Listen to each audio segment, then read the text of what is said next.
I want to start out with shalom. Shalom's mean peace. This Coach Hamm. I know it's been a minute, but I'm back. And with me, I like to give fruitful information that I actually apply myself. I'm a practitioner, so whatever I tell you or I speak about, I went through myself. Today I'm going to talk about the wounded child in all of us. A lot of us grown up in a dysfunctional family. Our needs as a child never got met. So what happens is, if our needs as a child never got met, we grow up and still that child in us that need to be nurtured, loved, and looked after is still in us, even though we are an adult. So every time something comes up and reminds us of a childhood memory of something happening as a child, as an adult, it's a trigger. You snap. So we have to realize that we have to actually go back and heal ourselves and kind of unlearn those ways that whoever took care of us at the time. And remember, parenting is one of the most sophisticated jobs in the whole world, because there's no manual to being a parent. You have so many outside situations that hurt parents coming up that they never got their needs met. So what happens is, as a child dealing with a parent who never got their needs met, they can't meet our needs. So what happens is, we grow up with some type of resentment towards our parents, not understanding that our parents did the best they could at that particular time.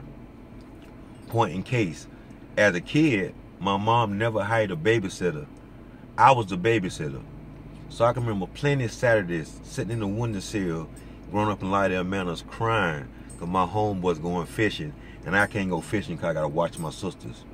So what happens is, as a child, I had resentment for my mom and my sisters, because in my mind, they'll get in the way of me going fishing. So what happens is, that's never talked about or never discussed.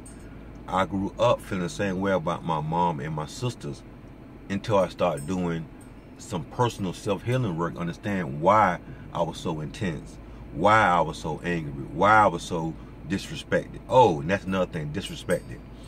As a young man coming up, I had a very problem speaking. I stammer very bad. And sometimes it still kicks in now. So I was in speech class, so back then, SLD.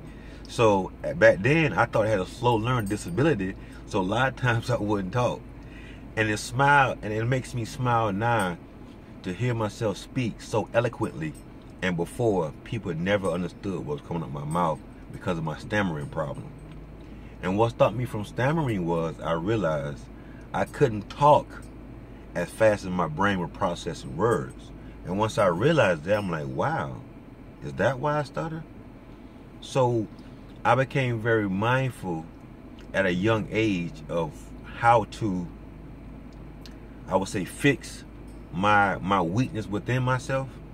And that's very rare, because as an African-American male, we're never patted on the back to show our weaknesses. We're told, look, don't be weak, don't cry, don't show no emotions. As a man, that makes us grow up incomplete.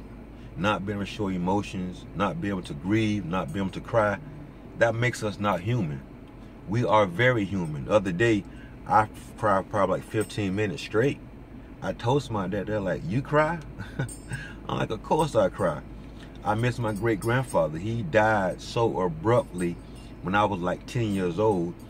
Anytime something is taken abruptly from me, it goes back to the original pain of my grandfather dying all of a sudden.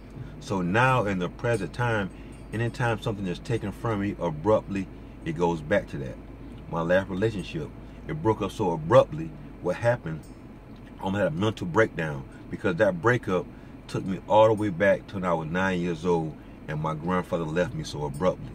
So the relationship sprung an old wound from my childhood that was never healed. Because as a kid, I couldn't cry, I couldn't mourn. I got threatened about crying for so long over my great-grandfather. So I was never given that time to grieve.